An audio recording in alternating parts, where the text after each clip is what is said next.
The following program, NORML Show Live, is intended for responsible adults only. We advocate for the repeal of marijuana prohibition for adults. We discuss the science, culture, and controversy about America's marijuana laws. We do not advocate or encourage any illegal activity and advise all listeners to learn their state and federal marijuana laws by visiting norml.org, NORML.org. Opinions and claims made by guests and advertisers of NORML Show Live are their own and do not necessarily reflect the philosophy and policies of NORML. Listener discretion is advised. You take a seed, you plant it, you grow it, you dry it, you roll it, you smoke it. You take a seed, you plant it, you grow it, you dry it, you roll it, you smoke it, and it goes down smooth. Hey! Spanning the continent to bring you the truth about cannabis and marijuana law reform. I smoke pot and I like it a lot. From the promise of legalization. And I think we need to rethink and decriminalize our marijuana laws. To the agony of prohibition. One major responsibility is to encourage people to use less drugs. The National Organization for the Reform of Marijuana Laws presents NORML Show Live, Marijuana Nation. Now, here's your host, NORML's Outreach Coordinator, Radical Russ Belville. Welcome. Good afternoon, everyone. It is Wednesday, February 10th, 2010, and it's got to be 420 somewhere in the world. I'm your host, Radical Russ Belville, coming to you live and direct from beautiful Potland, Oregon. It's not a typo. It's a way of life where it's currently about 50 degrees, sunny, and completely dry for a very, very rare winter day here in Portland, Oregon. And joining us across the state in Astoria in our virtual studio, my good friend and half sister, Cannabis Carrie. Hi, Russ. Can you hear me? We can hear you just fine. And excellent. Once again, our hearts go out to the folks on the eastern seaboard who are socked in with armpit deep snow, I hear. Yeah, that's too bad. Yeah, I want to say just 90 miles away from you, it is pouring rain, gray, and cold here. So even over here, it's not that great. Oh, it must be just me. I've got a special circle of protection. So for all our friends out there in the chat room who are socked in, welcome to NORML Show Live. We'll keep you company here for the next 60 minutes. We got quite a show for you, starting off with our hemp headlines. Carrie, what are we looking forward to today in the news? Well, today we're going to do a little segment about the cannabis colleges in California. I always like to talk about those. We're going to go down under for a true hemp headline. And we have another story surfacing surrounding the Juarez shootings, and we're going to talk a little bit about that. Oh, boy, that's going to be quite a topic for today's show. Thanks, Carrie. We'll get back to you right after the break. Today we've got our segment on cannabis science featuring Dr. Mitch Earlywine. Dr. Mitch had a personal engagement for today, so he can't join us live, but yesterday I recorded with him a new interview. This regards some new information, some new studies on marijuana users and lung function. You'll want to hear about this one. And more studies on marijuana and the potential for schizophrenia or psychosis, and some pretty amazing statistics that Dr. Mitch brings us from those studies. Also today is our Irie Wednesday. In our daily Toker Tunes, we'll be playing some great reggae-style music for you. Actually, this is a little more ska today, but it's a little bit the same, so we hope you really enjoy it. And at the end of the show, we're going to get into a cannabis conversation on my subject for the day, which is called Boycott the Brick. We're going to talk about Mexican brickweed, the Mexican drug war, and a little bit more about what Cannabis Carrie was talking about there from the violence in Juarez, Mexico. You know, a lot of folks here in America don't realize the price of Mexican brickweed isn't as cheap as you think it is. We're going to detail exactly what goes into bringing that substandard marijuana into the United States and why we so desperately need to legalize marijuana for all adult users in the United States so that our home growers can put those violent gangs out of business. That's what we're all about here at NORML Show Live. Check out our blog at stash.norml.org. You can follow me on Twitter at Radical Russ on Twitter, and our email address here is stash@norml.org. We're going to take a short break, and when we come back, Cannabis Carrie with the news. You're listening to NORML Show Live, the voice of the marijuana nation.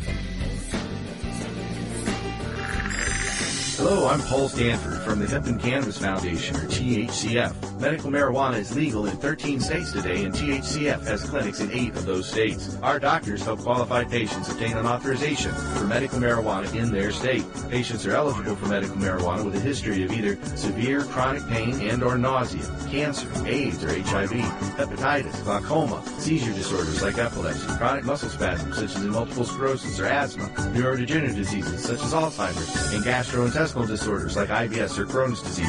If you or someone you know has one of these conditions, our doctors will help you obtain a permit for medical marijuana. THCF Medical Clinics has offices in Washington State, Oregon, California, Colorado, Hawaii, Nevada, Montana, and now Michigan. Call 1-800-723-0188 or go to the web at hemp.org or 1-800-723-0188.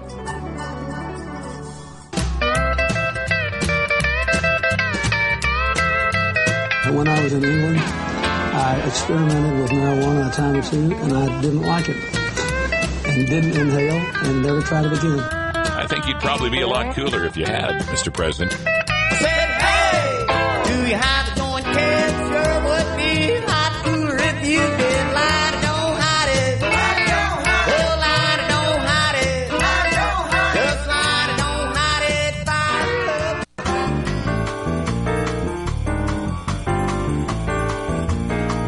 Medical marijuana, industrial hemp, consumer cannabis. It's time for this week's Normal News with Cannabis Carrie. The nation's largest paper, USA Today, ran a story yesterday about the phenomena of cannabis colleges in California. Oaksterdam University now has 3 large campuses in 3 different cities, and they have aspirations to move into other states that recognize legalized medical marijuana. The new cannabis industry is estimated to be worth as much as $2 billion. About 7,000 students have taken classes at Oaksterdam University campuses, and 850 students are currently enrolled in this semester's classes. There is also a waiting list of students eager to enroll in classes scheduled for next semester. Students can learn about law and science when it comes to cannabis, how to lobby local government leaders, how to grow safely, and how to package, produce, and market the finished product. The range of students attending the schools is breaking stereotypes of typical stoners, with former police officers in a recent class, holistic healers, business owners, retirees looking for a new, more relaxed second career, and a PhD candidate studying the emerging legal cannabis market as a basis for his doctoral thesis. On a recent weekend, 55 students in L.A. paid $250 each to take a 2-day course titled Marijuana 101 that instructed them on recent court decisions, how to work in a dispensary, and which variety of cannabis are best for various ailments. Richard Lee, who started Oaksterdam University in 2007 in Oakland, is reporting that students are coming from all over the country, from states with medical marijuana laws and states without them. Other states who have legal medical cannabis are now looking to the Oaksterdam model to start their own cannabis college campuses. Michigan, who has had medical marijuana on the books for less than a year, recently saw their first such school open a few months ago. Russ? Oh, wow. This is quite amazing when people are in a recession and desperate for jobs that they might want the chance to learn how to grow cannabis well. Surprise, surprise, surprise. Yeah, it's no surprise that these cannabis colleges are sprouting up, if you'll pardon the pun. People want to know the real information about cannabis, and it has been so hidden from the people for so long. Only in the era of the internet have we really experienced this modern bonanza here in marijuana information and legalization and support for reform. I definitely think that the increase in public support for legalization is directly tied to the rise of the internet and people's ability to anonymously and independently corroborate the information they get from the government or to debunk the information they get from the government. Now, for years, things like Jorge Cervantes' marijuana horticulture have been selling, like crazy, but to get those kind of books usually meant you had to go into some sort of head shop or bookstore where you might be afraid of people seeing you go in there. Or if you were to order it and have it mailed to you, you worried about what sort of list your name just ended up on. The internet provides that sort of flexibility and an anonymity that the people need to get the information they want. Now, we're seeing these colleges in California and Colorado. We've got a few that have opened up here in Oregon that have started up. Oregon NORML is going to start one at their location. We have people that are signing up for classes in New Jersey that are starting up, as well as the Michigan classes that you mentioned as well, Carrie. So this is something that is going to continue, and as long as this economy stays so poor, people can't help but be attracted to the cannabis businesses. We're going to go down under for this next true hemp headline. A couple in Australia are working overtime to educate their country about the value of hemp. According to the Sydney Morning Herald, the pair have become the first Australians to own and grow a licensed industrial hemp crop, and they are recording the whole experience in order to teach others about the versatile plant. Hemp has been listed in Australia as a noxious weed since 1938 after importing hysteria about the evils of cannabis from the Western Hemisphere. Richard and Wendy Fryer are in a campaign to champion the idea that hemp is a plant with just too many uses to ignore. The couple was given special permission by the Department of Primary Industries to grow a pilot education project on a property they own in the northern beaches of Australia. Mr. Fryer points out that hemp was used in about 25,000 products in the 1990s, and he believes it is used in over 35,000 different products today. From oils to building fibers and medicinal uses, the Fryers say the potential of the plant must be made clear to challenge the petroleum-based industries. The couple, both in their 60s, have also applied to the country's Food Standard Agency to sell hemp seeds for food. The seeds of the hemp plant contain over 20% protein and are high in omega-3 fatty acids. Seems like the whole world is at a tipping point, Russ. Hey, this is great, man. It is great. I'm glad they're able to grow some hemp down there. I love the idea that the Australian government has qualified hemp as a noxious weed. I wonder what other noxious weeds that are really noxious weeds that they haven't categorized that way. I mean, I wish somebody would declare the crabgrass in my lawn a noxious weed and send some Australian police to dig it up for me. That would be nice. But, you know, they're absolutely correct about the uses of hemp, and not just the modern uses of hemp. You know, people, they point out the 25,000 products that were made in the 90s out of hemp. But really, we've been using hemp for 5,000 years. There's no reason that we have to focus on the modern uses. We can focus on the other uses as well that have been known by humanity for thousands and thousands of years. Everybody knows about hemp rope, but you can also make hemp soap. You can make plastics out of hemp. If you sow an acre of trees to get paper, you can get 4 times the amount of paper if you sow an acre of hemp. And that acre of hemp can be rotated multiple times per year, unlike an acre of trees can. Plus, the hemp that's being planted uses very, very low pesticides, little amounts of water, and is actually good for the soil because hemp has such a deep taproot. It goes so deep and it helps to solidify the soil. When we talk about places that have been ravaged by wildfires, as Australia suffered through in their summer season, wildfire areas often suffer from soil erosion, from all of the plants being burned down and mudslides and terrible disasters of that sort. Hemp can help in those situations too. Hemp will grow just about anywhere. It loves to grow in a place that's been recently ravaged by fire, and it helps to hold together the soil to avoid those sorts of landslides that we're talking about. Hemp fibers are the longest and strongest fiber of the plant kingdom. When you get a fiber off of a plant, when you make a board or a press board or any sort of textile out of that, the strength of it is determined by the length of the fibers. When you look at the fiber of like a Douglas fir tree, it's about 1.5 inches long at best. And so if you make press board out of Douglas fir, it's pretty strong. Hemp fibers are as long as the hemp plant. As tall as that plant gets. If it's a 10-foot hemp plant, the fibers are 10 foot long, and that provides extreme tensile strength when we start putting together textiles and boards and press boards out of hemp. They say a hemp a press board is as strong as steel, but as light as wood. I could spend the entire show giving you all sorts of information about hemp and all of its uses, but just remember that hemp is being banned because it's in the family of marijuana, the family of cannabis. So hemp can never really be free until we legalize cannabis for all people. Let me explain why.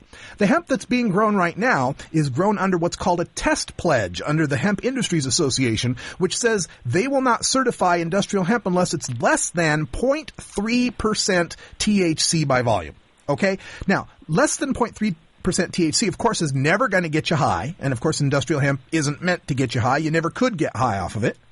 But at 0.3%, they figure that there's no way anyone using or ingesting a hemp product could possibly fail a urine screen. Like if you're eating a hemp seed bagel or you've got hemp seed flour that you're using in muffins or whatever. So they make it at 0.3% THC so you won't fail the tests.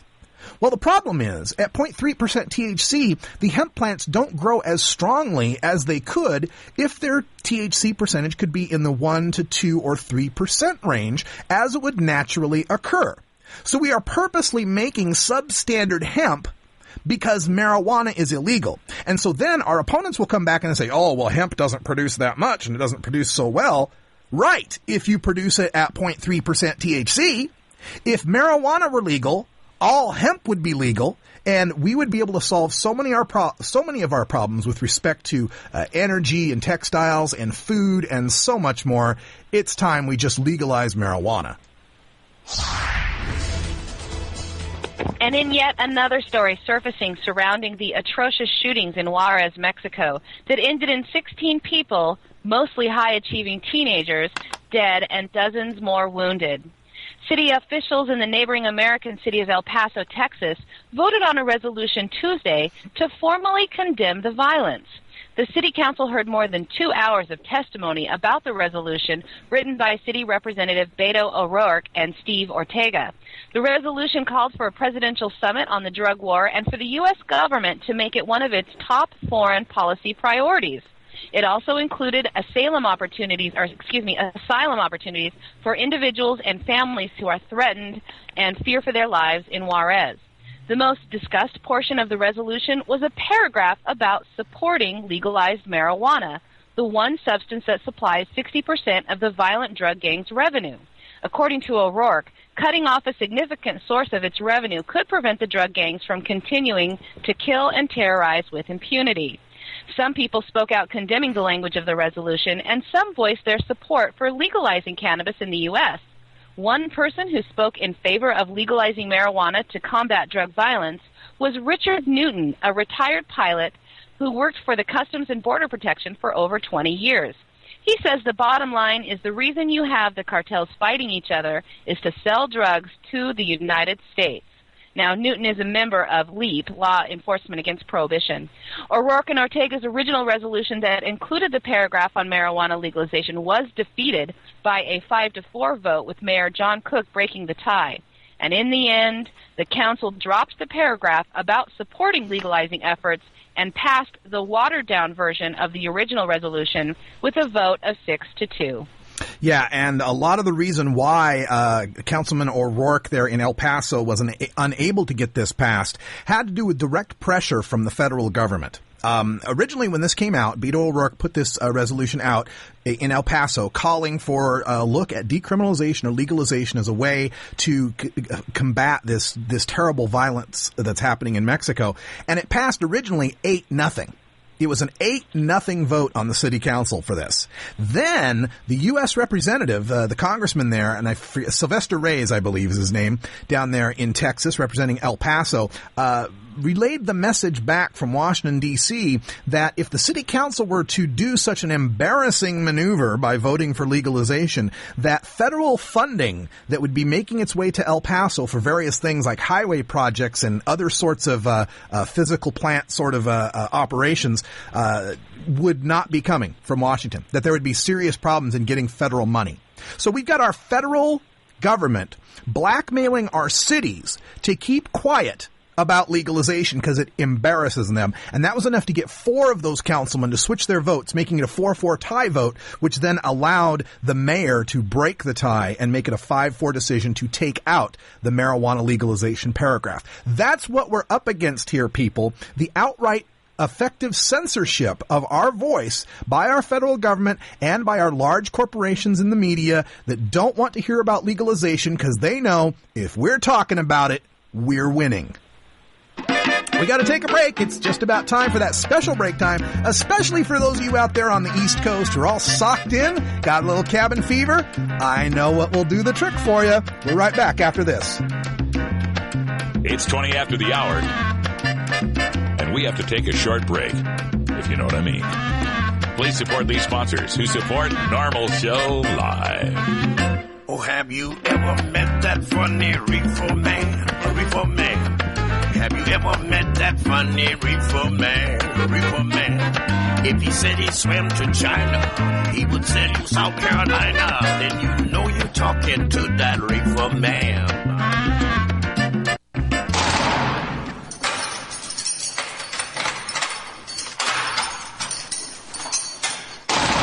Law420.com. Hello, I'm Russ Belville, Outreach Coordinator for NORML. In my job, I read literally hundreds of headlines each month involving nonviolent, productive citizens whose lives are ripped apart by a marijuana or drug arrest. Many citizens could avoid arrest by refusing police searches and remaining silent, but police are well trained to confuse and intimidate. That's why you have a right to speak to an attorney before answering any police questions. I hope you never need to exercise that right, but if you do, make your first call to the law offices of John C. Lucy IV. John Lucy is an accomplished criminal defense attorney with expertise in Oregon's medical marijuana law. John Lucy understands and respects cannabis and drug consumers of all backgrounds. Call John C. Lucy IV at 503-227-6000 or visit in downtown Portland. Address available at law420.com. That's John C. Lucy IV at 503-227-6000 or visit law420.com today. Georgia. Hi, this is Willie Nelson, and I need your help. Our marijuana laws are terribly unfair, and they make criminals out of law-abiding citizens. Nearly 2,000 Americans are arrested every day on marijuana charges, and we are unfairly destroying the lives and careers of hundreds of thousands of people simply because they smoke marijuana. These are not criminals. They are average citizens like you, good neighbors who work hard, raise families, pay taxes, and contribute to their communities. And it's time we stopped arresting responsible marijuana smokers. We need your help to end marijuana prohibition once and for all. It's the fair thing to do. For more information, contact NORML, the National Organization for the Reform of Marijuana Laws. Call toll-free 888-67-NORML or visit their website at norml.org.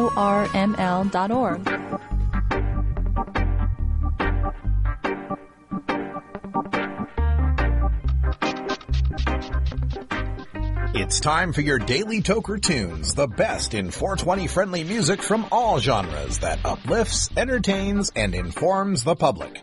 Our PodSafe music is donated by freedom-loving musicians who support our goal of ending adult marijuana prohibition. Today we get tunes for Irie Wednesday, our celebration of that mellow vibe we find in the best of reggae, ska, calypso, and Latin music. Brought to you by Johnny Reeferseed and the High Rollers, America's favorite red-eyed soul rock and roll band, available now on iTunes and CD Baby. If you'd like to submit your song to be played on Normal Show Live, send it to us at stash@normal.org. Now, here's some great independent marijuana music for today's Daily Toker Tunes. Welcome back, every 23 after the hour, and normally at this time we'd be talking to Johnny Reeferseed in Iowa, but I don't know where Johnny might be. Reverend Green is in the chat room, but I haven't received any word from Johnny or any new tunes in the Dropbox, so I'm just going to have to go back to the archives for this one. Not exactly a reggae tune, but kind of fits along the ska vein. Great tune that we've played a few times on Normal Show Live. I just love it. It's a group called Echo Movement, and the song is I Think God Smokes Weed. I think God smokes weed, and he was high when he made me. I can feel it in my DNA. I think God smokes weed, and he was high when he made me. And I think he gave up halfway.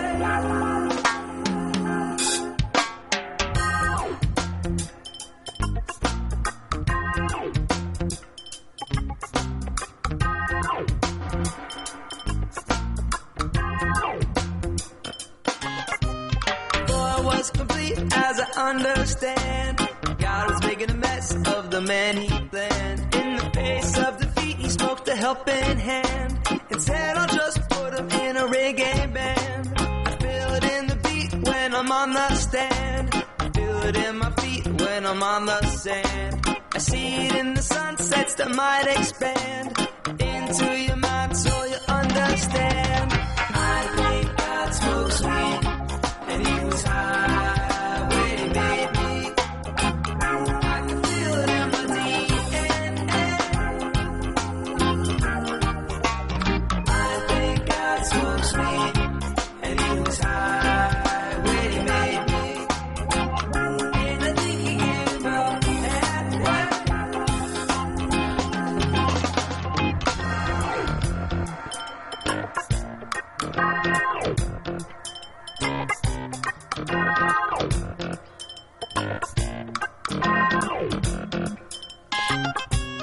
Back in Catholic school to my memory, they made me feel a fool through humility. They said that God's infallible consistently, except for the one time he dropped that seed. I hear that God's in you and me and all we see, assuming all the actions of my own body. If that's the way it is, then you must agree. Every time we rock the ganj, so does he. I think God smokes weed and he was high when he made me. I can feel it in my DNA. I think God smokes weed and he was high when he made me. And I think he gave up halfway.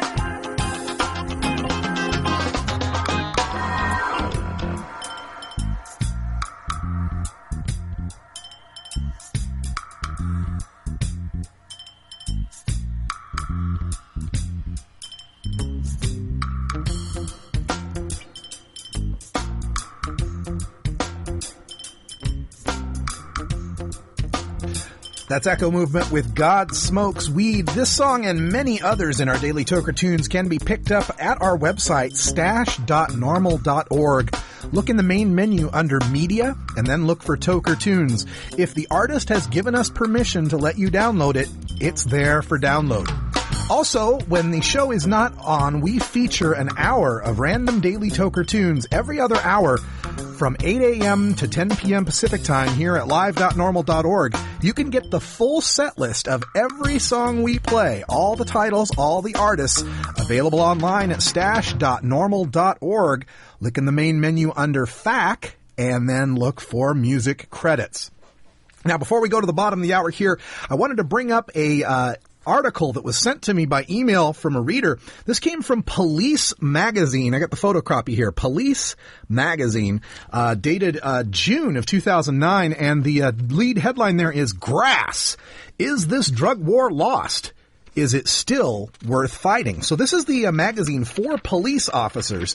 And a few things I wanted to bring out from this magazine article. They did a poll of readers of Police Magazine.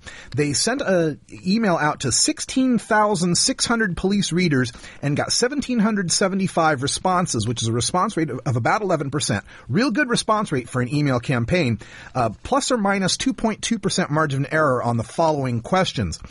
If you don't, and this is asking police officers, right? First of all, should marijuana be legalized? And according to the police, 77% of them say that marijuana should not be legalized. Now, compare that to the most recent polls, the Gallup polls and I can't remember the name of the other poll, that have registered marijuana support for 46 to 53%. Angus poll, that's right, Angus Reid poll, 53% support for marijuana legalization. So the cops are way behind the people on this one. But then they asked him, if you don't agree with marijuana being decriminalized for the public, do you agree with the legalization of medical marijuana? Now, in answering this question, police officers said 45% of them said no, they don't agree with legalizing medical marijuana, which means that 55% of them do agree with legalization of medical marijuana. However, when they break that down, it was only 6.5% that said yes, they just agree with medical marijuana, whereas 48% of them said yes, but with stricter regulations. Now, compared to the bills that just passed in New Jersey, I don't know how much more strict we can get. The reasons that they give, that police give, according to this Police Magazine survey from June 2009, the reasons that police officers give for not wanting to legalize marijuana, and they could select more than one answer, the number one answer that police officers gave for why they didn't want to legalize marijuana was that it's a gateway drug. 80.8% of police officers, that means 4 out of 5 cops, think marijuana is a gateway drug. They think that if you smoke pot, you're going to move on to coke, meth, heroin, something really bad. 79.6, another 4 out of 5 cops believe that we shouldn't legalize marijuana because of the danger of people driving while high. Because, if we legalized marijuana, suddenly people would be driving high. Because nobody's smoking pot now and driving, right? Okay. And the third biggest reason they gave, 70%, so 3 out of 10, believe they should not legalize marijuana. Cops believe they should not legalize marijuana because of the harm to users and to society from pot smokers. So we got our jobs cut out for us, people. We've got a lot of police officers to educate, and we'll be here every day at Normal Show Live helping to do that. We got to take a break. We'll be right back with some cannabis science. Have you considered medical marijuana? Double-blind, peer-reviewed studies have found cannabinoid therapies to be successful in treating the symptoms of Alzheimer's disease, ALS or Lou Gehrig's disease, brain cancers, chronic pain, diabetes mellitus, dystonia, fibromyalgia, GI disorders, hepatitis C, HIV/AIDS, hypertension, incontinence, MRSA, multiple sclerosis, osteoporosis, pruritus, rheumatoid arthritis, sleep apnea, and Tourette's syndrome, as well as anecdotal evidence suggesting relief from anxiety, depression, and post-traumatic stress, plus reduction in the need for narcotic painkillers. Side effects of medical marijuana can include euphoria, relaxation, anxiety, panic reactions, paranoia, tachycardia, dry eyes, dry mouth, concentration and reaction time impairment, appetite increase, and in 37 states, arrest and incarceration. But medical marijuana is non-toxic and cannot cause overdose. Medical marijuana. It's not for everyone, but ask your doctor if medical marijuana may be right for you. Starfish Designs, makers of the original Gandalf. I'm Radical Russ, and when I want to relax, I always have my 17-inch long original Gandalf from Starfish Designs nearby. The hand-blown borosilicate glass is strong and easy to clean, and the design is sleek and sophisticated. Starfish Designs are available from Bend, Oregon at a glass retailer near you. For locations, call 541-788-GLASS. That's 541-788-4527.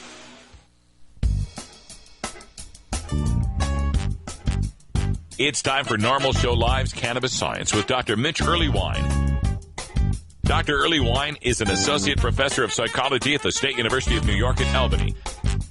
Now, open wide and say, ah. Here's your dose of cannabis science. All right, it's time for our regular dose of cannabis science with Dr. Mitch Earlywine, but we're not live today. We are talking to Dr. Mitch yesterday through the magic of pre-recording. So unless you have a time machine to send your text messages back 24 hours, we can't answer your live questions. But we'll be back live very soon. Dr. Mitch, welcome back to the show. Always a pleasure, Russ. We're going to take this opportunity today to, instead of answering the live questions, to go in depth on a couple of studies here that you brought up. And the first one has to do with airways and lung function for cannabis users. Tell folks about the latest research. So this is a curious study that came out of that crew from New Zealand, and it's neat to see that they've been following up this same large sample of folks, over 1,000 of them, and having them basically come into the lab and blow into those giant measures of lung function that we've all seen at the doctor's office, where you essentially just take the deepest breath you can and blow it out as fast as you can, and if it doesn't give you a head rush so bad that you pass out, you get to do it 2 more times, and they take your best measure of how much air is in your lungs and how fast you can blow it out. What a surprise. The folks who smoke tobacco really do badly at this and seem to get worse over time. Folks who don't smoke anything, of course, stay pretty steady and show modest declines over years and years and years. The folks who smoked cannabis and only cannabis are also not really showing any impairments and actually had slightly larger lung volumes than the other folks, which kind of freaked these authors out a little bit. so the whole idea that cannabis is going to cause outrageous airway obstruction is clearly not happening. Also, this week my student Nicholas sent me the final draft on our vaporizer paper, and just wanted to say that in only a month, folks who were having respiratory symptoms who came to the lab, got a vaporizer, and then came back and did their lung function measures, showed modest but genuine, statistically significant improvements on how much air is actually in their lungs, and they also reported fewer things like coughs and wheezing and tightness in the chest and things like that. So my vaporizer soapbox continues, and I'm just happy to report both of these studies. Really. I've heard that anecdotally from many people who've been lifelong cannabis smokers, Madeline Martinez being one, who switch over to using vaporizers almost exclusively, and they do find much better reaction, much better lung function. I wanted to ask you about what you'd mentioned in the study about the lung function and how much volume of air.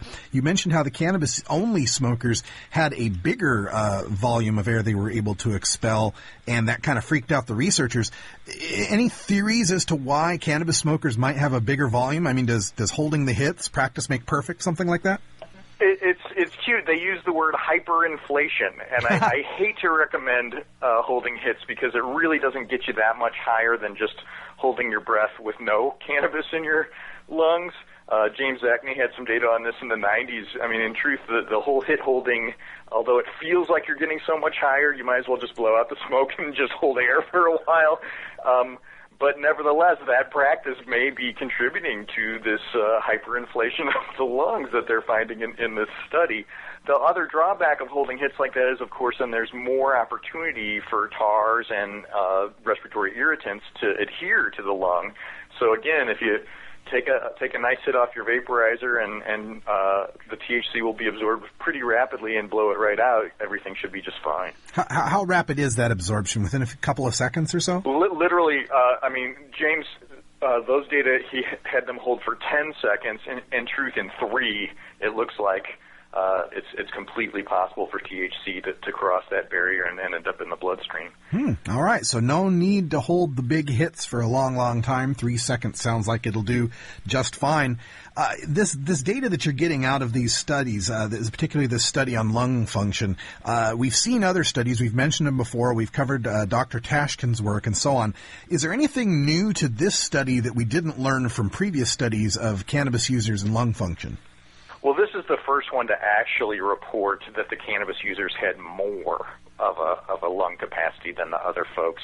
And I think that that's why they're wording things so gently, shall we say. Tashkin's data are really focusing more on respiratory symptoms and things like that. So I'm not sure if this is going to replicate. It is only one study, and if it were working against us, I would, of course, use that as a critique. I don't think, holding hits is a way to get improved lung function. By all means, your aerobic exercise is the way to go. But clearly, with a sample this large, if there was something awry with smoking cannabis and cannabis alone, they would have detected it. Did the study look into folks that were smoking both tobacco and cannabis?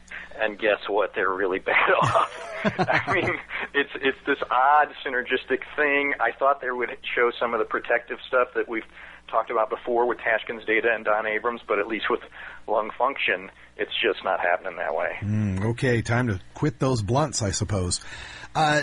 This is something else, with regard to your second study you mentioned with the vaporizers and seeing improvement in lung function. And you mentioned your vaporizer soapbox, and we're always promoting the use of vaporizers as probably the most healthy way to ingest cannabis vapor or THC molecules. But people use lots of other methods, pipes, bongs, and joints, and we've covered it on the show before. But for our new listeners, I was wondering if you could break down the relative safety or effectiveness or health hazards of these different methods of ingestion. What has been funny about this, and Dale of California NORML, Dale Geringer, has shown some of these data, is the good old joint actually has a pretty impressive ratio of THC. And I just wanted to, point that out. The key issue with that is often that the problem of the heat And so this, I've got to, get it all the way down to the very last little bit is probably maladaptive. Go ahead and continue using that joint, and then just take that cannabis out and use it in the subsequent one, rather than literally burning your lungs under those kinds of circumstances with those little baby roaches. Those horrid drug war death toys, those little metal things that heat up so bad and have the fire so close to your face when you're lighting them, unfortunately are pretty bad as far as lung heat is concerned, and not particularly good as a ratio of THC and irritants. The blessed water pipe, much as we all loved it so much back in the day, actually ends up trapping some of the THC and doesn't provide as good a ratio of THC to irritants as you might expect. And then, unfortunately, that cooled smoke, although it's easier on the lungs, tends to get people to think, now I'm going to hold the giant lung buster hit forever, which is, of course, an opportunity for irritants to adhere to the lung more, and doesn't actually, at least according to Zacny's data, get you all that much higher. So it's probably not the great idea we once thought it was. Mm. Now, you mentioned the heat of the gases coming into the lungs as being an irritant to the lungs, and how smoking the joint all the way down to the roach is kind of maladaptive because of that heat. So then, does the length of a pipe make a difference, or perhaps when we talk about vaporization, a difference between those kind of homemade heat gun type vaporizations versus a higher end device like a volcano where the vapors are going to cool in a bag? Can that make a huge difference? The beauty of the volcano is, of course, that your heating element is completely separate from the inhalation of the vapor, and so you don't have that at all, and that's a big, big plus. Even some of the other styles that have that long plastic whip tend to do better because that mist tends to cool, but in fact the vaporizer doesn't heat up anywhere near as high as a flame, so it's not the same level of issue.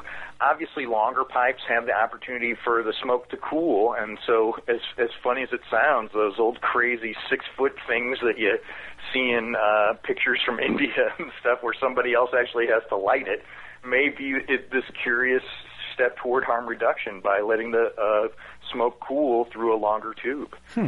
Very interesting. Well, let's take a look away from physical health and into mental health here with another study that you've brought up to our attention.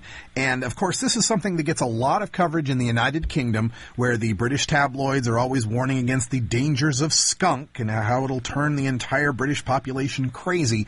What is the latest now on cannabis and schizophrenia? Well, the cool thing about this paper is it's Zamet's group. It's that crew over there in the UK who have published some of the data suggesting increased risk of psychotic symptoms in folks who are heavily involved with cannabis early in life. And even they are pointing out that they didn't mean for this to turn into some kind of crazy rationale for prohibition. And they walk through the numbers in order to show how many people would actually have to stop smoking cannabis to just get rid of one person with a schizophrenia diagnosis. And it's cute because they give these big confidence intervals and these estimates, but basically you'd have to essentially stop 2,800 heavy cannabis users from ever smoking cannabis in order to save the UK from literally one schizophrenic. I mean, it's just ridiculous. And when you start looking at the upper end of the estimates, it's like tens of thousands of people. So the whole idea that, the UK should change its laws and make cannabis possession a harshly penalized offense based on this notion is absolutely absurd. And I was delighted to see these guys come out with this. It's an interesting way of putting the risk assessment that you'd really have to stop 2,800 heavy cannabis users to prevent one case of schizophrenia. Can you think of any other examples where researchers have gone out of their way like this to make this kind of risk assessment ratio for any other type of drug or therapy? Way back in the day when we had really dangerous things like thalidomide used by pregnant women creating children born with malformed feet and hands, I remember seeing some data on that kind of thing, but it's usually markedly smaller numbers. It's something that's really impressive, like, oh my gosh, we just need to have a few people not do this and things will get so much better. So to see it turned on its ear like this is a real rarity, and again, a real credit to these authors. The notion that cannabis causes full-blown schizophrenia just doesn't have the magnitude of support that we've been led to believe in the media. And I mean, as we've said time and again, if you're got a schizophrenic identical twin, by all means, don't use cannabis. And other than that, I don't think that this is the justified alarm that it ought to be. Yeah. Well, you mentioned thalidomide, doctor, and let's not forget the FDA approved thalidomide, but won't approve cannabis at this point. It's odd but true. We can trust you to handle a drug that might make a pregnant woman have a malformed fetus, but God forbid you'd have a plant in your house. Oh my! Well, Dr. Mitch Earlywine joins us every Wednesday for our dose of cannabis science, and we always appreciate you coming in here, folks. Since we didn't get to get any live questions today, I want to remind you that if you do have questions for Dr. Earlywine and you'd like him to bring it up on the show, that you can email him directly at 420research@gmail.com. And a lot of those emails generate the topics for our discussions every Wednesday. Thanks, Dr. Earlywine, and we'll speak to you next week. Thank you. Don't touch that dial. We'll be right back after a word from these 420 friendly sponsors. Wait a minute. This is Internet radio. There are no dials here.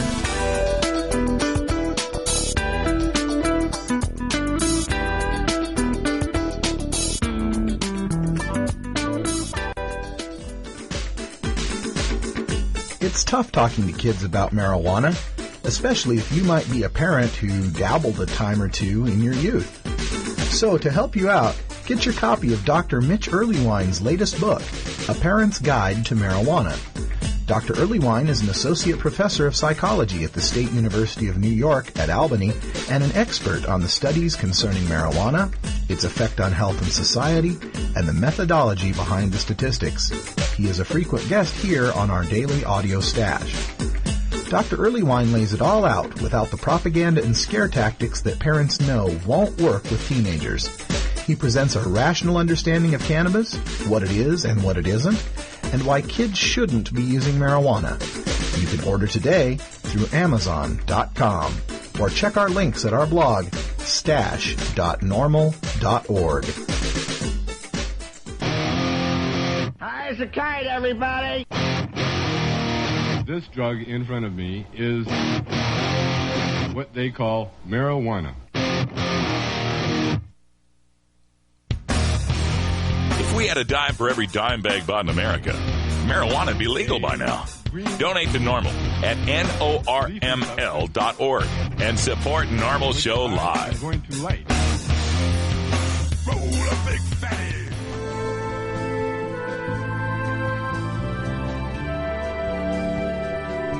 Legalization, decriminalization, lowest law enforcement priority, medical marijuana, ganja sacrament, consumer cannabis, industrial hemp. The world of marijuana law reform involves many different aspects of cannabis that intersect nearly every public policy discussion in America, including healthcare, the economy, global climate change, law enforcement and prisons, immigration, religion, free speech, energy policy, and war. Now we take a look at how re-legalizing marijuana will change the world in our normal daily audio stash, Cannabis Conversations. Welcome back, everyone. It's 48 after the hour, and today I want to take this chance to have a conversation about the Mexican drug war. Cannabis Carry reported on it earlier in the hour. Most recently, that terrible massacre in Juarez, Mexico, just across the border from El Paso, Texas. And this has been highlighted in a recent post from Der Spiegel. This is the German newspaper, and they have an article entitled "The Failed War on Drugs in Latin America. Could decriminalization be the answer?" So we're talking about Mexico and all of Latin America here. And in describing the massacre, they tell how the killers in Juarez arrived in 4 or 5 SUVs and completely blocked off the road to a working class neighborhood where 60 students were attending a birthday party. So imagine that. Imagine that you're just going about your day's business, working or taking care of the kids or whatever, and these big SUVs start blocking off the streets to your neighborhood. You don't know if they're coming for you. You don't know what's happening, but you're just terrified in your own neighborhood. Something out of a movie where you'd see those big, menacing, black window-tinted SUVs taking over a neighborhood. The intruders went into the party here armed with automatic weapons and opened fire on the revelers. 16 people died in the hail of bullets 2 weekends ago. They were mostly adolescents between the ages of 15 and 19, and it marked the bloodiest weekend of the year to date in Juarez, Mexico. This is not just happening in Juarez, though. Also, 7 bodies were found in the southwestern city of Iguala. The victims suffocated when the murderers wrapped their mouths and noses in strapping tape. In Quiroga, in southwestern Mexico, the police chief, and 2 officers were shot, while several plastic bags containing body parts were found in nearby Zitácuaro.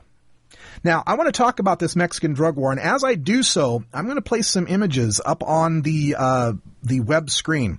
And I want to warn everyone right now that if you don't like images of violence and death and dismemberment and beheadings, you need to turn the cam off right now. Because if we're going to talk about this, we're going to talk about what's going on in Mexico. I don't want to hide behind euphemisms. I don't want to hide behind words of type. I want you to see what is really going on south of the border in this drug war. Because this is what's happening because marijuana is illegal in America. Funerals every day of mothers and fathers that are grieving over their killed children, over their brothers and sisters, over their husbands and wives.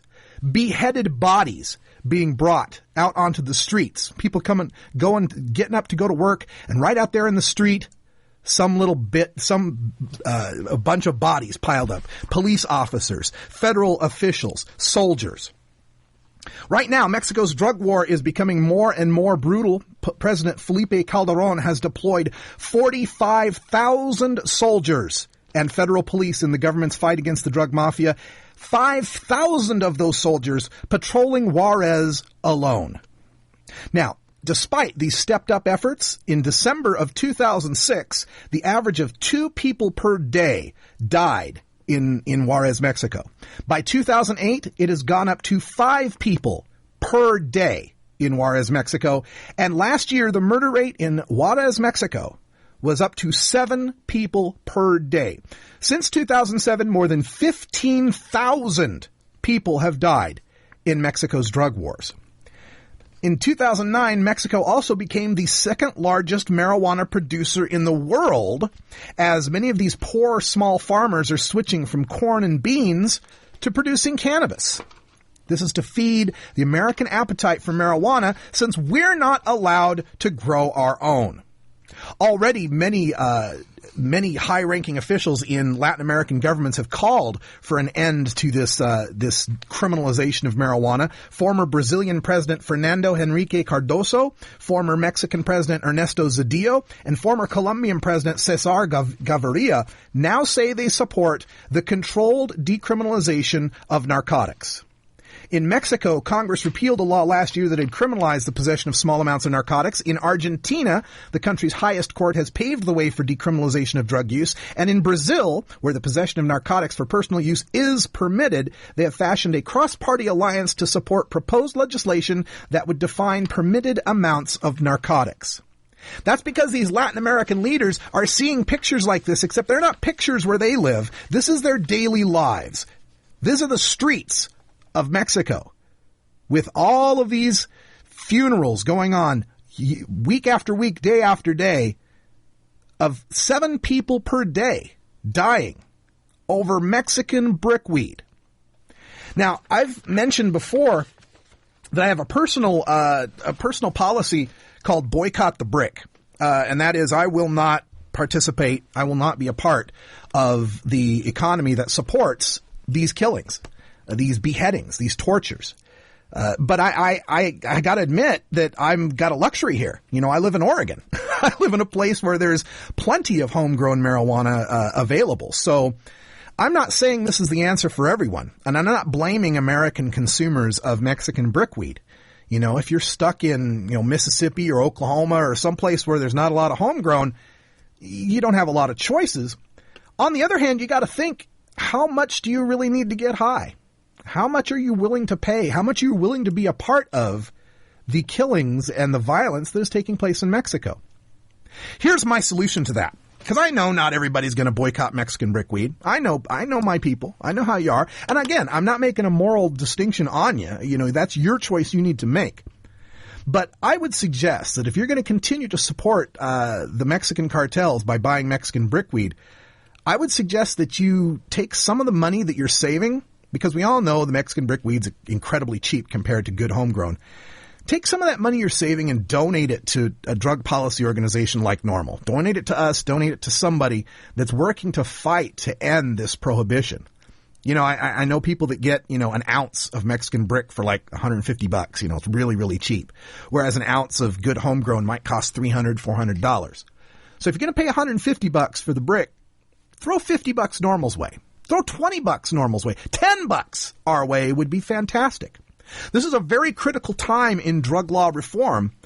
And, of course, a lot of this has to do with some of the scandals that have been taking place in other drug law reform organizations. I don't want to get too deep into it, but some of you have followed the story of the Marijuana Policy Project and their executive director, Rob Campia, taking a 3-month leave of absence due to inter-office sex scandals going on here.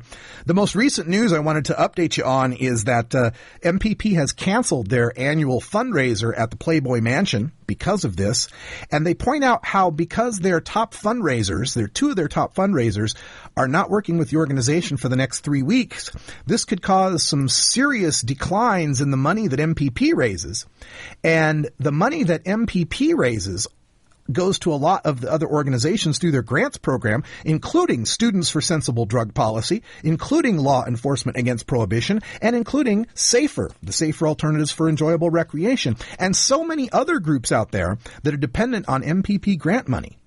And if that grant money is going to be drying up, then we got to raise the money other ways. We've got to raise it from the stakeholders. We can't depend on philanthropist billionaires anymore to get marijuana legalized for us. It's up to us. And there are 22 million American people who will smoke marijuana this year. 14.5 million American people who will smoke marijuana this month. 3.5 million Americans who will smoke at least twice a week, and an estimated 1 million of us who are daily tokers. If we could raise $1 from every marijuana smoker, from every person who's going to smoke marijuana this month, we would have $14.5 million. But again, a lot of people don't want to get involved in marijuana legalization. They're afraid. They don't want to get on a list. Oh, I don't want to be on a list. They don't want to get involved. They think that they can't do anything about it. They think it's hopeless. Oh, it's always going to be illegal. They'll always keep it illegal. They. Always pointing the blame towards someone else instead of their own ass sitting on the couch, smoking a joint, smoking a bong, and not doing anything for their own freedom, for fighting for their own liberty. This country was not founded by weak people. This was founded by people who had principles and who believed strongly in freedom. And that's what this issue is in marijuana law reform. It is an issue of personal freedom. It is an issue of civil rights. And, bringing it back to Mexico, it's an issue of life and death. There is no reason a single Mexican has to die to provide marijuana to American consumers. I've said it before, I'll say it again. We are happy to grow our own. We will be glad to put the Mexican cartels out of business. Now, this brings me back to that police article where the police officers were opining on why we should legalize or why we shouldn't legalize it. And according to these police readers, 65% of them think it's worth their time to bust marijuana users, and 68% of them think that legalizing marijuana would not help to reduce the violence from the cartels. Now, I don't think that if we legalize marijuana, these cartel guys are going to become Boy Scouts or anything like that. But at least they'll become violent, murderous thugs with a whole lot less money to work with a whole lot less power to be able to bribe officials and buy firearms and to pay off informants and so on. Legalization is the only rational answer, and it's about time we got started on it, folks. We'll be here every day helping you do it, helping you to get more information to spread around the growing truth about cannabis to your friends and family. Tell them all about us. Live.normal.org, Monday through Fridays, every weekday, 1 p.m. Pacific, 4 p.m. Eastern. Catch up with the rest of our posts at stash.normal.org. We've got more information, links, and all of the studies that we talk about on this show. and follow us on Twitter at Radical Russ. And until next time, take care of each other, tokers.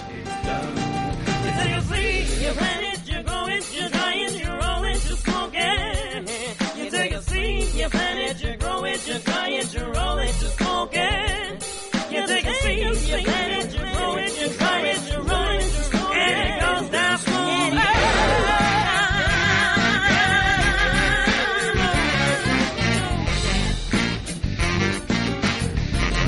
We love it. We love the earth.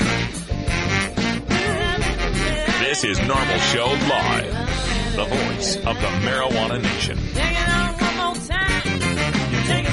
You plant it, you grow it, you dry it, you roll it, you smoke it. You take a seed, you plant it, you grow it, you dry it, you roll it, you smoke it.